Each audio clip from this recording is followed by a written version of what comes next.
শুভ সন্ধ্যা বন্ধুরা, কেমন আছো তোমরা? আশা করি সকলেই ভালো আছো। আমার আদরের স্বপ্ন ব্লগে তোমাদের সকলকে জানাই অনেক অনেক স্বাগত আর অনেক অনেক ভালোবাসা। তো দেখো, আমাদের মেশিনে ধান কাটা হয়েছে, তো সেই জন্য সন্ধে হয়ে গেছে, ধান আসতে, সেই জন্য বাবাকে টিউবওয়েলটা দিতে আসলাম। আর এখানে ধান ঢালা হয়েছে আজকে, তো আজকে আর বওয়া যাবে না, কাল সকালে বয়ে নিয়ে যাবে, কারণ আসার কথা ছিল বিকালে আর এসেছে সন্ধ্যের দিকে, সেই জন্য। আর এই যে বিয়েবাড়িতে এত জামা কাপড় বেরিয়েছে, তো কি বলবো, দেখতেই পাচ্ছ পুরো ঘর বাড়ি চারিদিকে ঝোলাঝুলি করছে, কারণ এত জামাগুলো বার করেছিলাম, শাড়ি এটা সেটা সমস্ত কিছু গোছানোর আর সময় পাইনি, তো যেটা পেরেছি পরেছি, আবার এইভাবে ঝুলিয়ে রেখে দিয়েছি। তো এক এক করে সমস্ত কিছু গুছাতে হবে, সব পরিষ্কার করতে হবে, কারণ বিয়েবাড়ি কেটে গেছে আর এগুলো আর রেখে এখানে লাভ নেই। সমস্ত জামা কাপড়গুলো আর বেনারসিটা পরেছিলাম, তো সেটাও খুব ভাঁজ করে আগে তুলে রাখলাম। আর এগুলো হচ্ছে একটা শাড়ি, এটাও রিসেপশনে পরেছিলাম, তো সমস্ত শাড়িগুলি আজকে গুছিয়ে একেবারে আলমারিতে ভরে রেখে দেবো। আর কি বলো তো, পড়ার সময় খুব ভালো লাগে, এটা পরবো ওটা পরবো, পড়ার পর আর যেখানে পারলাম এবার সেখানে রেখে দিলাম ঝুলিয়ে, আর সেগুলো গোছানোর আর সময়ই হয়ে ওঠে না। এই গোছাবো করে করে আর গোছানোই হয়নি। তো শেষমেশ আজকে ভাবলাম সকালে ঘুম থেকে উঠেই আগে এই কাজটা সেরে নেব, কারণ আজকে ঘুম থেকে ফার্স্ট উঠে আজকে এইগুলো আমি গোছাচ্ছি। আর এখনও বাসি বিছানা দেখতে পাচ্ছ পড়ে আছে, কারণ সিজু এখনও ঘুমাচ্ছে, ওঠেনি। তো সেই জন্য ভাবলাম ওটার আগে আমি এগুলো আগে গুছিয়ে পরিষ্কার করে নিই। আর দেখতেও বাজে লাগে, কীরকম একটা ঘরের মধ্যে ঝোলা ঝুললে চারিদিকে যেমন একটা বিচ্ছিরি লাগে দেখতে, সেই জন্য আমিও এগুলো সহ্য করতে পারি না যে চারিদিকে জামা কাপড় ঝুলবে। তো সেই জন্য এগুলো আগে আগে গুছিয়ে আগে সাইজ করে রেখে দেবো, তারপরে অন্য কাজ করব। বাসি কাপড় ছেড়ে বাসি কাজ যা আছে সেগুলো সারবো।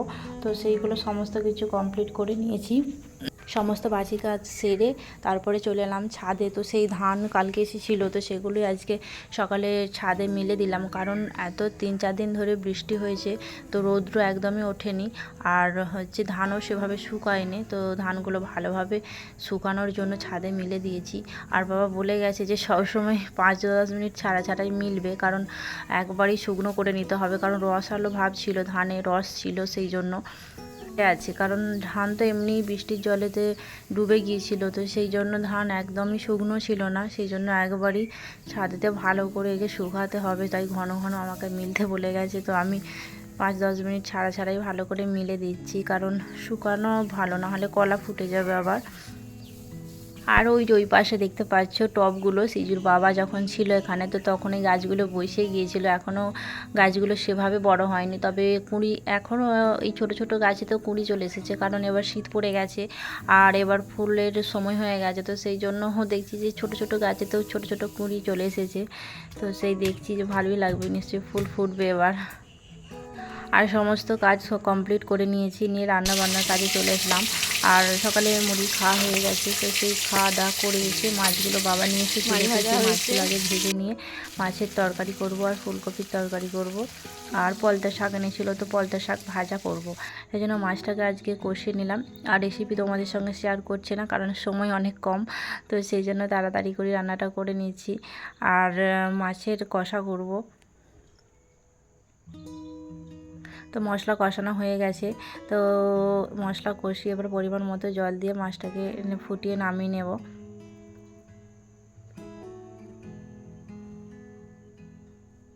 আর আমার এই ভিডিওগুলি যদি তোমাদের ভালো লেগে থাকে অবশ্যই একটি লাইক করে দিও, আর ভিডিওর কোনো অংশ যদি ভালো লেগে থাকে তাহলে অবশ্যই কমেন্ট বক্সে জানাতে পারো। আর আমার চ্যানেলে যারা নতুন বন্ধুগুলো এসেছো তারা অবশ্যই আমার চ্যানেলটিকে সাবস্ক্রাইব করার অনুরোধ রইল। তোমাদের ভালোবাসা আর সাপোর্ট ছাড়া কখনো ইউটিউবে এগোনো সম্ভব হয় না, তাই অবশ্যই তোমরা আমাকে সাপোর্ট করো, ভালোবাসা দিও, আর আমার চ্যানেলটিকে সাবস্ক্রাইব করে রেখো।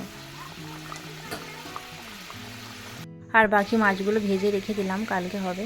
আর এই যে মাছ ভাজার পরে ফুলকপির তরকারি করব। আর মান্টি এসেছিলো, তো মান্টির সঙ্গে কথা বলতে বলতে আমার পেঁয়াজগুলো একটু লাল লাল হয়ে গেছে, তো পেঁয়াজগুলো লাল লাল হয়ে গেলেও কোনো প্রবলেম নেই।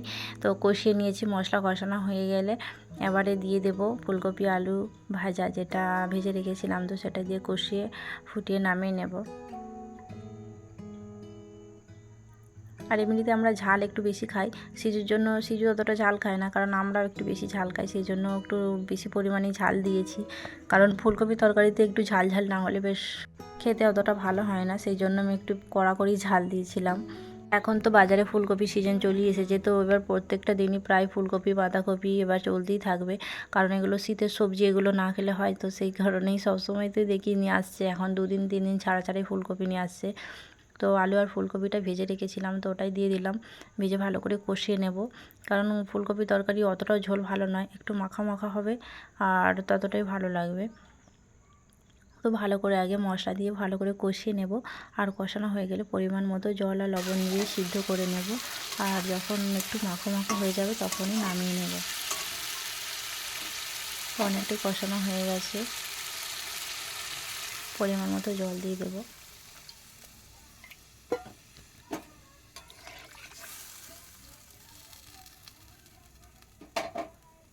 তো রান্নাবান্না সমস্ত কিছু সেরে এবার খেতে বসে গেছি, কারণ খিদেও পেয়ে গিয়েছিলো। তো আজকে রান্না হয়েছিল মাছের ঝাল আর পলতা শাক এনেছিল, তো পলতা শাক ভাজা আর আলু ফুলকপির তরকারি, তো এটা দিয়ে আজকে খেতে হবে।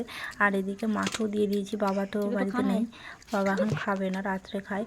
আর মা আর আমি খেতে বসে গেছি। সিজুকে আগে খাইয়ে দিয়েছিলাম, কারণ ও একসঙ্গে খেলে অনেক দুষ্টমি করে, সেই জন্য ওকে আলাদা আগে খাইয়ে দিতে হয়। আর ওকে খাইয়ে দিয়ে আমি এবার লাস্ট খেতে বসেছি। তো খাওয়া দাওয়া করে তারপর তোমাদের কাছে ফিরে আসছি, ততক্ষণে ব্লগটা দেখতে থাকো।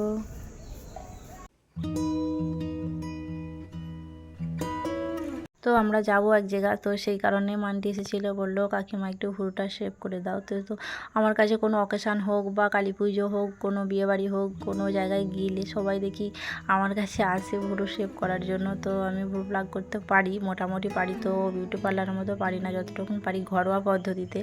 তো আজকের ভিডিওটা আমার এখানেই শেষ করছি, দেখা হবে অন্য একটি সুন্দর ব্লগের সঙ্গে। ততক্ষণ সবাই সুস্থ থেকো, ভালো থেকো, সাবধানে থেকো।